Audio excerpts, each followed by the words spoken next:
សួស្តីអ្នកទាំងគ្នានៅក្នុងអេពីសូតនេះខ្ញុំនឹងមកឆ្លើយសំណួរពីអ្នកដែលបានចូលមកមើលក្នុង Channel YouTube នេះដែលគាត់បានសួរនៅក្នុង comment ហើយខ្ញុំសាកយក10សំណួរយកមកឆ្លើយសិនចំណែកសំណួរផ្សេងទៀតខ្ញុំសូមប្រមូលទុកសិនចាំខ្ញុំយកមកធ្វើអញ្ចឹងបន្តទៀតហើយបើអ្នកទាំងគ្នាមានសំណួរអីចង់សួរបន្តអាចចូលមក comment នៅខាងក្រោមបានអញ្ចឹងមកខាត់ពេលយូរយើងចូលទៅកាន់សំណួរទី1តែម្ដងដែលម្ចាស់សំណួរគាត់បានសួរថាតើ Gamora មានចំណុចពិសេសអីបានជា Thanos ពេញចិត្តជាមួយ Gamora នេះម៉េះមិនធំតែពេញចិត្តទេ Thanos ស្រឡាញ់ Gamora នេះខ្លាំងជាងកូនចិញ្ចឹមផ្សេងៗទៀតរបស់គាត់គាត់ថាយើងមិនដែលបានឃើញពីទំនាក់ទំនងច្រើនរវាងពីរអ្នកនេះតែ Thanos គាត់ស្រឡាញ់ Gamora នេះខ្លាំងអ្នកនរគ្នាខ្ញុំមាន3មូលហេតុទី1 Gamora ជាក្មេងដែលក្លាហាន Thanos កម្របានជួបនៅពេលដែល Thanos ចុះទៅដល់ភពរបស់ Gamora ដើម្បីសម្លាប់ជាជនពាក់កណ្ដាលចោលនឹងក្មេងៗគ្រប់គ្នាគេសុទ្ធតែស្រែកយំរត់គេចពីក្រុម Thanos ជាពិសេសយក្សពណ៌ស្វាយ Thanos នេះមានតែ Gamora នឹងម្នាក់ទេដែលមិនខ្លាច Thanos មើល Thanos ចំភ្នែកវាក៏ធ្វើឲ្យ Thanos ចាប់អារម្មណ៍ថាក្មេងនេះមិនគួរក្លាហានម៉េះដំបូងគាត់ពេញចិត្តជាមួយក្មេងនេះព្រោះក្លាហានហើយគាត់ក៏យក Gamora ទៅជាមួយគាត់ទៅចុះបើក្មេងនេះទៅជាមួយគាត់ជួយការងារគាត់មិនមានប្រយោជន៍សម្រាប់ Thanos ណាមួយការងារដែលគាត់កំពុងតែធ្វើនេះគាត់មិនចង់បានអ្នកកំសាកមកធ្វើទេដោយសារតែធ្វើមិនកើតថ្ងៃទី2 Gamora នេះហើយខ្លាចជាអ្នកចម្បាំងដែល Thanos ចង់បានក្នុងចំណោមកូនចិញ្ចឹមទាំងអស់របស់ Thanos Gamora ជាម្នាក់ដែលមានថ្វីដៃល្អស្មោះត្រង់និងមិនចេះខ្លាចអ្នកណាដូច Thanos អញ្ចឹងត្បិតថា Gamora មិនមាន super power អីដូចអ្នកផ្សេងទៀតតែ Gamora មានទាំងខួរក្បាលនិងសមត្ថភាពប្រយុទ្ធសូម្បីតែ Nebula ដែលបានបដូរគ្រឿងដែកនៅខ្លួននឹងចុះឡើងម្ដងហើយម្ដងទៀតនៅតែអត់អាចយកឈ្នះ Gamora ដោយសារតែការប្រៀបធៀបនេះហើយទើបធ្វើឲ្យ Gamora កាន់តែជាកូនដែលពិសេសក្នុងផ្នែក Thanosទី3ចុងក្រោយខ្ញុំគិតថានេះគឺជាហេតុផលដែល Gamora កាន់តែពិសេសដាច់ពីអ្នកផ្សេងទៀតសម្រាប់ Thanos គឺ Gamora ជាកូនម្នាក់គត់ដែលហ៊ាននិយាយតវ៉ាពិភាក្សាពីរឿងដែល Thanos កំពុងតែធ្វើពាក្យសម្ដីរបស់ Gamora Thanos ក៏បានស្ដាប់យកមកគិតដូចយមន័យនៃពាក្យថាស្រឡាញ់អញ្ចឹងចំណែកអ្នកផ្សេងទៀត Thanos បជាឲ្យទៅធ្វើអីទោះបីជាមិនក្តោយដូចក្រុម Black Order អញ្ចឹង Nebula ក៏អញ្ចឹងដែរស្មោះស្ម័គ្រជាមួយ Thanos ខ្លាំងធ្វើអីក៏បានដែរឲ្យតែ Thanos ពេញចិត្តមើលឃើញថាខ្លួនឯងមានគុណតម្លៃនៅក្នុងផ្នែក Thanos Gamora ខុសពីពួកគេទាំងនេះមានពេលមួយនោះ Gamora បដិសេធប្រឆាំងនឹងគំនិតរបស់ Thanos ចំពោះអ្វីដែល Thanos កំពុងតែធ្វើកន្លែងហ្នឹង Thanos ក៏មានអារម្មណ៍ថាឈឺចាប់ដែរមិនគិតស្មានថាក្មេងដែលគាត់យកមកចិញ្ចឹមដោយគិតថាជាក្មេងក្លាហានជួយការងារគាត់ទៅថ្ងៃមុខបែរជាមកប្រឆាំងនឹងមហិច្ឆតាគំនិតតែមួយគត់របស់គាត់នេះវិញបើគាត់មិនស្រឡាញ់ Gamora គាត់មិនត្រូវមកឈឺចាប់ជាមួយពាក្យរបស់ Gamora ប្រមាណឃ្លានេះអ្នកនរគ្នានេះដូចគេនិយាយថាតើតែឈឺចាប់បានយល់ពីអាការស្រឡាញ់ពិតស្នេហាពិតនឹងវាមិនហ៎មិនចេះតែស្រឡាញ់គេម្នាក់ឯងហើយហៅថាស្នេហាទេអាចថា Gamora ជាកូនម្នាក់គត់ដែលមានសមត្ថភាពមកពិភាក្សាវែកញែករឿងទស្សនវិជ្ជាអីជាមួយគាត់ចឹងហើយតំណែងតំណងរបស់ Gamora និង Thanos នេះវាជិតស្និទ្ធជាងគេនឹងឯងសំណួរទី2មិនដេចបាន Thanos អាចប្រើ Time Stone បានឬមួយគាត់ជា alien ដែលឆ្លាតសំណួរនេះខ្ញុំដូចធ្លាប់ឆ្លើយនៅក្នុង comment ដែរឥឡូវខ្ញុំឆ្លើយនៅក្នុងវីដេអូនេះម្ដងទៀតមិនបាន Thanos ចេះប្រើ Time Stone ហើយ Thanos ជា alien ឆ្លាតមែនThanos មានកំណើតនៅលើភព Titan ហើយភពមួយនេះមិនមែនជាភពធម្មតាទេអ្នកនរគ្នាភពនេះជាភពដែលរីកចម្រើនជឿនលឿនខ្លាំងអាចថាខ្លាំងជាងផែនដីទៀតផងចឹងរឿង technology បច្ចេកវិទ្យាចំណេះដឹងផ្នែកវិទ្យាសាស្ត្រនេះThanos គឺគាត់រស់នៅក្នុងរង្វង់រឿងទាំងអស់នេះស្រាប់អីនៅក្នុង comic Thanos ក៏ជាអ្នកវិទ្យាសាស្ត្ររួចជាស្រេចអីដែលគាត់បានសិក្សាពីអរិយធម៌មនុស្សជាតិផ្នែកសភាវុធអីនឹងជាដើមThanos ដឹងថាភព Titan ទាំងមូលនឹងធ្លាក់ចុះទៅជារលំរលាយនៅថ្ងៃខាងមុខហើយគាត់ដឹងច្បាស់ទៀតផងថាវាមកពីមូលហេតុអីបានជាអញ្ចឹងចំណែករឿងត្បូងគ្មានដែនកំណត់ Infinity Stone នេះទោះជានៅក្នុងរឿងមិនបានបង្ហាញពីកន្លែងដែល Thanos បានរៀនសូត្រស្វែងយល់ពីវាប៉ុន្តែក៏គួរតែ Thanos បានសិក្សាស្វែងយល់ពីធម៌ពលរបស់ពួកវាមួយនឹងរួចហើយហេតុអីអ្នកនរគ្នាអាចដាក់ជាសំណួរប្រមាណនេះបានថាហេតុអីបានជាគាត់ដឹងពីធម៌ពលពិសេសនៃត្បូងទាំងអស់ហ្នឹងហេតុអីបានជា Thanos ដឹងពីកន្លែងដែលត្បូងទាំងហ្នឹងដឹងថានៅកន្លែងណានៅភពណាខ្លះដូច Thanos បជាឲ្យ Loki ទៅផែនដីទៅយក Tesseract ដែលមាន Space Stone នៅក្នុងហ្នឹងមកឲ្យគាត់ហើយនេះបានជាមុននឹងដើរប្រមូលត្បូងទាំងអស់ហ្នឹងគាត់ទៅរក E3 ដើម្បីធ្វើស្រោមដៃ Infinity Gauntlet យកមកពាក់សិនហើយដឹងថាត្រូវរកត្បូងទាំងអស់ហ្នឹងតាមលំដាប់ពីត្បូងណាមុនទៅត្បូងណាបន្ទាប់ទៀតផងនឹងព្រោះតែគាត់ដឹងពីរឿងទាំងអស់ហ្នឹងរួចមកហើយThanos ប្រហែលជាបានរៀនពីវាច្រើនឆ្នាំហើយ សំបីតែ Loki និង Ronan ក៏ដឹងថា Infinity Stone វាជាត្បូងមានគ្រោះថ្នាក់ចំណែក Thanos មិនត្រឹមតែដឹងទេគាត់ច្បាស់ពីរបៀបបញ្ចូលធម្មពលត្បូងទាំង6នឹងបញ្ចូលគ្នាសម្រាប់មហិច្ឆតាគាត់ទៀតផងចឹងបើបកមកសំណួរពីដំបូងមិនបានគាត់ប្រើ Time Stone បានគឺមកពីគាត់ដឹងពីរបៀបនៃការប្រើវាហើយគួរតែប្រើវានៅពេលណាទាំងអស់នឹងច្បាស់រួចមកហើយពេល Thanos ឃើញត្បូង Mind Stone លើក្បាល Vision ត្រូវបាន Wanda បំបីខ្ទេចអីគាត់គ្មាននៅឈើគិតច្រើនទេដើរទៅឈរនៅមុខ Vision ទាញពេលវេលាថយក្រោយឲ្យត្បូងនឹងត្រឡប់មកលោទីដើមវិញដោយស្រួលមួយទៀតត្រូវដឹងថា Thanos បានដើរវិទីសម្រាប់ជីវិតពាក់កណ្ដាលជាច្រើនឡើងគាត់ខ្លួនឯងធុញចឹងបទពិសោធន៍រឿងធម្មពល Cosmic យុទ្ធសាស្ត្រសង្គ្រាមគឺគាត់ជោគជាំហើយសរុបឲ្យខ្លីមក Thanos គឺគាត់ដឹងពីការប្រើប្រាស់ត្បូងមិនត្រឹមតែ Time Stone នោះទេគឺទាំង6តែម្ដងពួកគាត់មិនត្រឹមតែមានកម្លាំងខ្លាំងទេអ្នកនរគ្នាគាត់ក៏មួយក្នុងចំណោមភាវៈដែលឆ្លាតក្នុងចក្រវាលក៏ជាអ្នកដែលគ្រោះថ្នាក់ម្នាក់ដែលគិតថាអ្វីដែលគាត់កំពុងតែធ្វើហ្នឹងគឺជារឿងដែលត្រូវបំផុតគ្មាននរណាគេមកអាចបដូរចន្ទៈគាត់បានទេសំណួរទី3តើ Spider-Man មានអាយុវែងអត់នៅក្នុងរឿង MCU ដូចមិនមានកន្លែងណាបង្ហាញថា Peter Parker ក្រោយពីពេញពៀនខំហើយធ្វើឲ្យគាត់អាចរស់នៅបានច្រើនឆ្នាំមិនងាយចាស់ជ្រាយទេអ្វីដែល Peter ទទួលបានពីពេញពៀងវិទ្យុសកម្មនឹងគឺធ្វើឲ្យគាត់មានកម្លាំងខ្លាំងល្បឿនភាពធន់មានសមត្ថភាពជាពីរបួសលឿនជាងមនុស្សធម្មតាពិសេសនឹងភាពរហ័សរហួនបត់បែនតែមិនមែនទទួលបានជីវិតរស់នៅបានយូរឆ្នាំអាយុវែងទេត្បិតថាមានធម្មពលហៀលខ្លួនឯងជាសះមកវិញលឿនក៏ពិតមែនតែមានអាយុគឺដូចតែមនុស្សទូទៅដែរទេ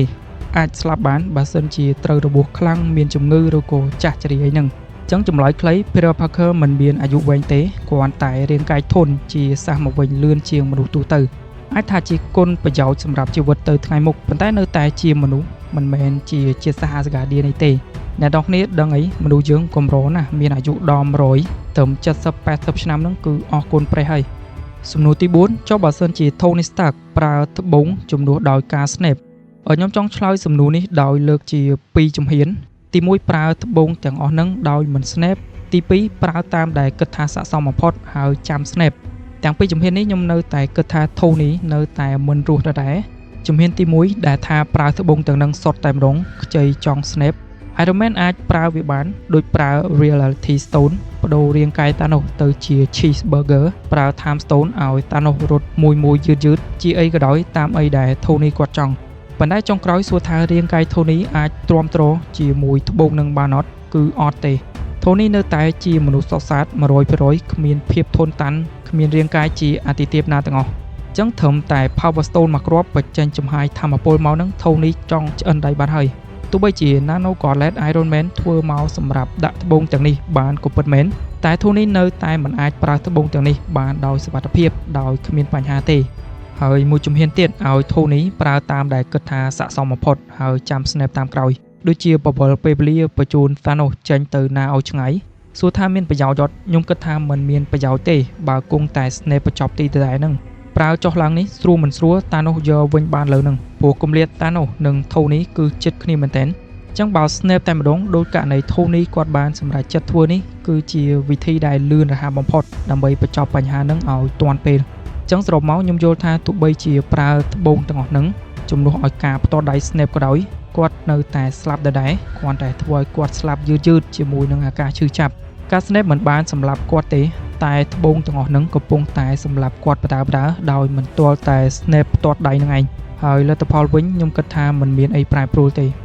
សំណួរទី5 Iron Man មានទុកបញ្ញាសិប្បនិមិត្តគាត់អត់សំណួរនេះខ្ញុំអត់ច្បាស់ថាគាត់ចង់មានន័យថា Iron Man បានបន្សល់ទុក AI បញ្ញាសិប្បនិមិត្តនឹងអត់ឬក៏មានន័យបែប Dr. Zola ធ្លាប់ធ្វើបើសួរថាមានទុក AI អត់គឺមានដូច Friday ដែលគាត់នៅតែប្រើដល់ថ្ងៃចុងក្រោយគាត់នឹងខ្លួនគាត់ស្លាប់ហើយតែ AI Friday មានបានស្លាប់ទៅណាអ្នកនរគ្នាបើ AI Jarvis នោះអានឹងគាត់បញ្ចូលទៅក្នុង Vision បាត់ហើយមានមួយទៀតគឺ Edith ដែលជា AI គាត់ដាក់នៅក្នុង Venta ហើយទុកឲ្យ Peter Parker នៅវគ្គ Far From Home Venta នឹងវាភ្ជាប់ទៅ Drone Network នៅក្រៅផែនដីមានមួយទៀត Karen នៅក្នុងឈុត Spider-Man Tony គាត់ឲ្យ Peter នឹងក៏ជា AI គាត់ដែរចឹងបើសួរថាមានបន្សល់ទុកអត់ 100% គឺមានដូចខ្ញុំនិយាយមុននឹងចឹង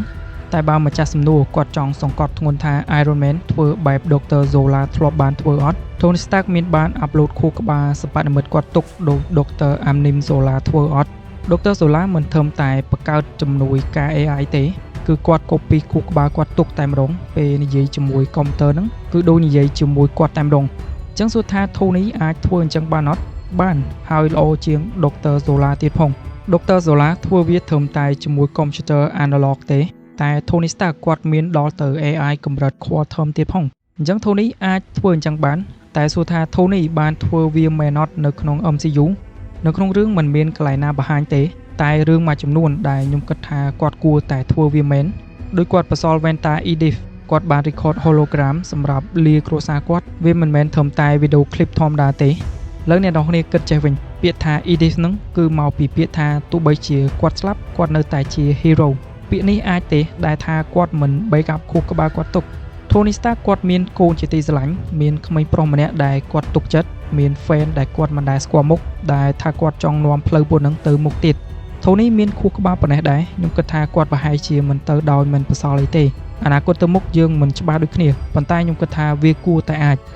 សំណួរទី6តពីសំណួរមុនហ្នឹងហេតុអីបានជា Tony Stark ឲ្យ Vanta Edith ទៅ Peter ហេតុអីមិនឲ្យទៅអ្នកដទៃផ្សេងដូចជាប្រពន្ធកូនឬក៏សមាជិក Avenger ផ្សេងទៀតTony Stark ឲ្យ Edith ទៅ Peter Parker មិនមែនតាមអារម្មណ៍មិនមែនចេះតែឲ្យទេវាជាជំរើសដែលស័ក្តិសមបំផុតដែលថាឲ្យទៅ Peter នឹងហេតុអី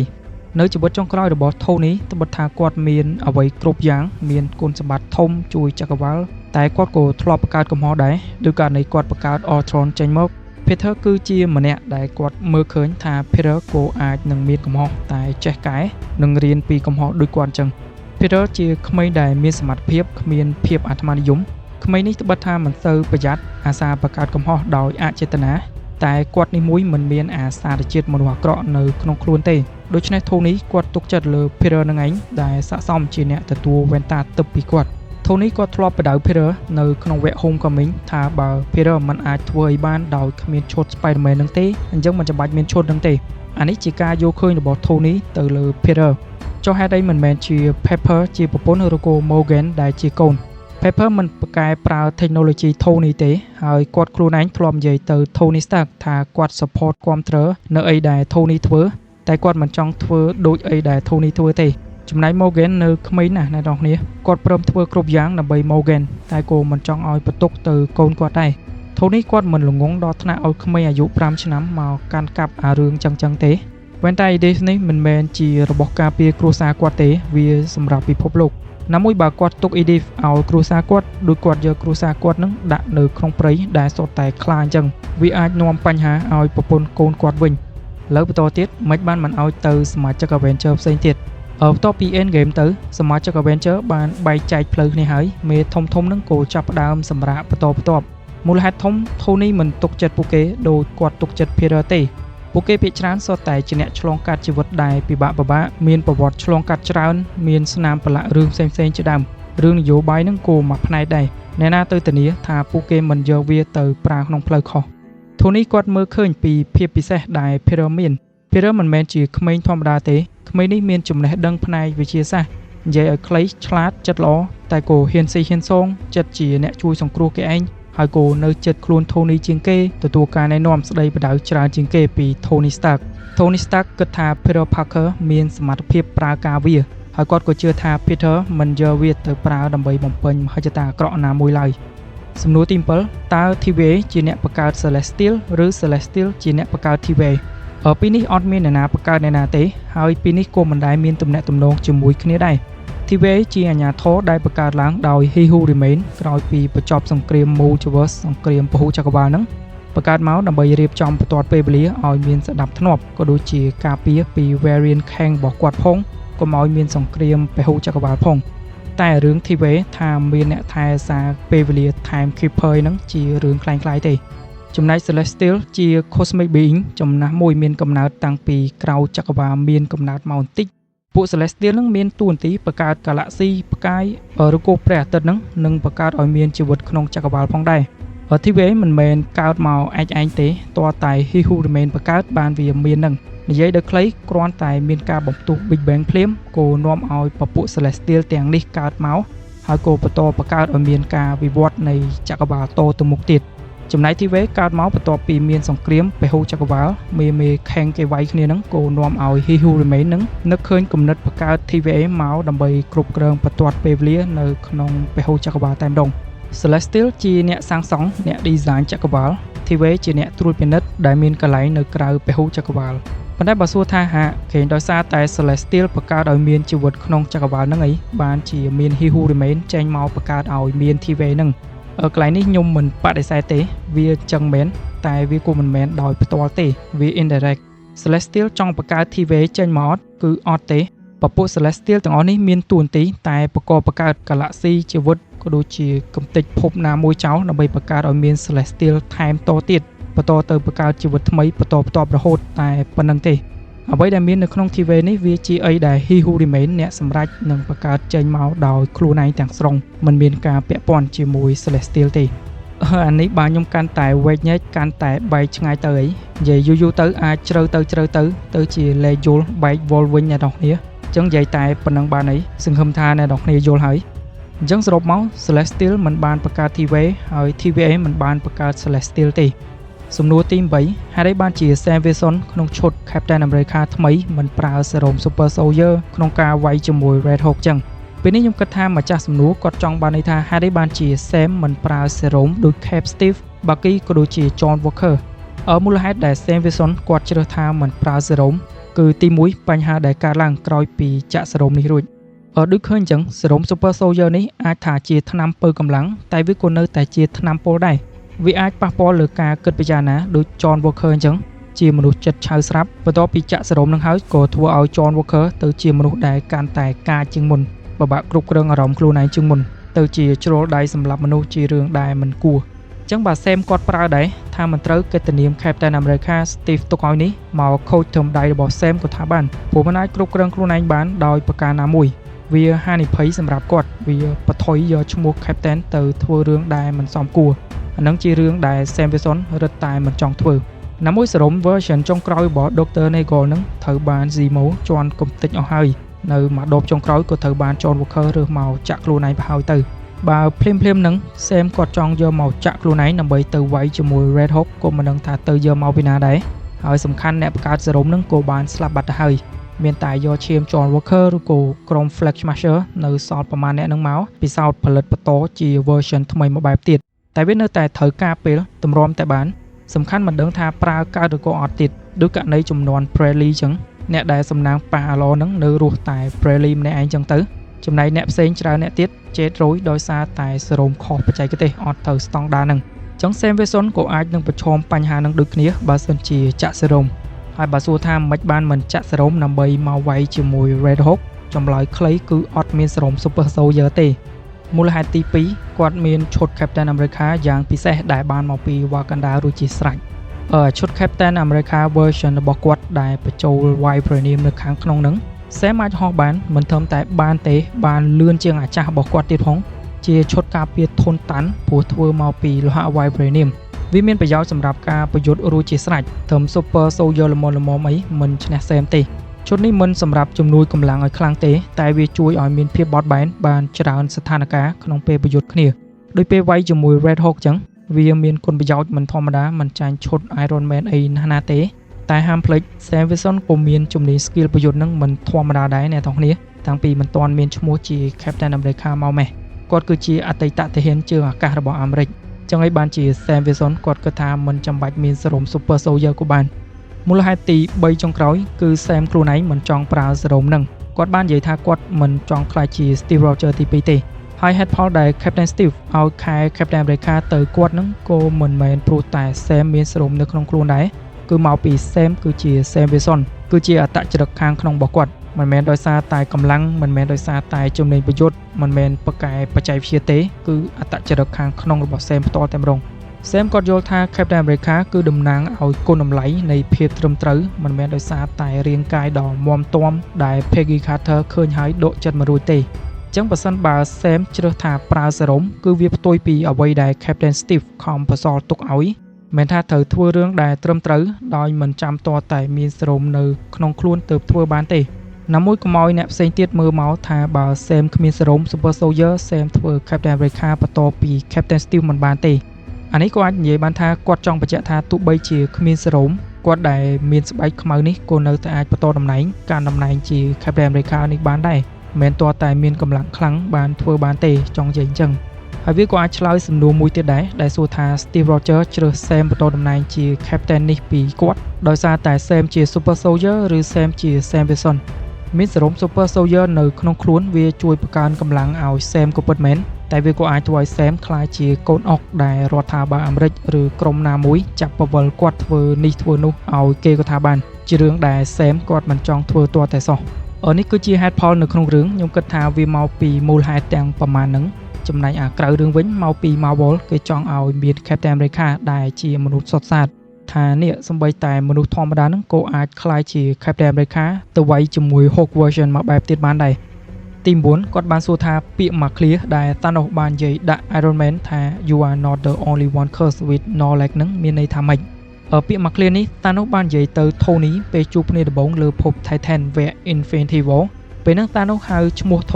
Tony ក៏ថា Squall Man ហើយ Thanos ក៏និយាយទៅ Tony ពាក្យនឹងថាអ្នកមិនមែនជាមនុស្សតែម្នាក់ដែលមានបដាសាជាមួយចំណេះដឹងទេតែអ្វីដែលខ្ញុំយល់ពាក្យនេះគាត់ចង់សំដៅទៅ Tony Stark និងខ្លួនគាត់ដែលជាមនុស្សប្រភេទតែមួយព្រោះអ្នកទាំងពីរនេះជាអ្នកដែលមានចក្ខុវិស័យមើលឃើញបញ្ហាអនាគតបានជ្រៅជាងអ្នកផ្សេងទៀតពួកគេគិតអំពីសកម្មភាពឬព្រឹត្តិការណ៍ក្នុងទ្រង់ទ្រាយធំដែលអាចកើតមានឡើងនៅថ្ងៃខាងមុខដោយ Tony Stark គាត់មើលឃើញពីការគំរាមកំហែងនៅថ្ងៃខាងមុខបន្ទាប់ពីព្រឹត្តិការណ៍ The Avenger ដោយពពួក alien ក្រៅភពឯហ្នឹងចឹងហើយបានគាត់នៅមិនស្ងៀមទៅបង្កើត Ultron ដើម្បីការពារផែនដីចំណែក Thanos បានមើលឃើញថាចក្រវាឡទាំងមូលនឹងជួបបញ្ហាប្រឈមអាចដួលរលំដោយសារតែចំនួនប្រជាជនច្រើនលើសលប់និងធនធានមានដែនកំណត់មិនអាចទ្រើទ្រង់អ្នករាល់គ្នាបានម្យ៉ាងទៀតពាក្យគាត់និយាយថា a curse បណ្ដាសាគាត់មិនប្រើពាក្យ a gift ជាអំណោយទានអីនេះជំនួសគាត់ចង់មានន័យថាចំណេះដឹងនឹងពួកគាត់ដឹងច្រើនពេករហូតដល់ពិបាកដល់ខ្លួនឯងវិញមិនអាចទៅអង្គុយមុខវាំងឈៀលបានព្រោះចេះតែគិតពីរឿងដែលត្រូវធ្វើនឹងអត់ឈប់ដោយ Tony អញ្ចឹងឃើញគាត់ធ្វើដូចមិនខ្វល់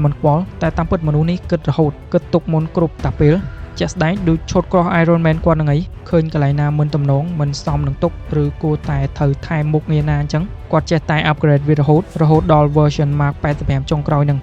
ហើយThanosវិញតាំងពីយល់ពីបញ្ហាប្រឈមនៅថ្ងៃខាងមុខរបស់ចក្រវាឡហ្នឹងគាត់មានបានទៅសម្រាប់អីដោយសម្រាប់តែជីវិតពាក់កណ្ដាលចោលដើម្បីឲ្យពាក់កណ្ដាលទៀតរស់នៅស្រួលក៏ដូចជាជួយសង្គ្រោះចក្រវាឡទាំងមូលមកដល់ពេលដឹងពីធម៌ពលរបស់ Infinity Stone ដែលអាចជួយគាត់ឆាប់បញ្ចប់ការងារគាត់ហ្នឹងគាត់ក៏ឲ្យកូនចៅទៅប្រមូលមកឲ្យគាត់តែឃើញថាវាអត់បានផល Thanos ក៏ប្រឹងដើរប្រមូលត្បូងទាំងអស់ហ្នឹងដោយខ្លួនឯងគ្មានពេលឈប់សម្រាក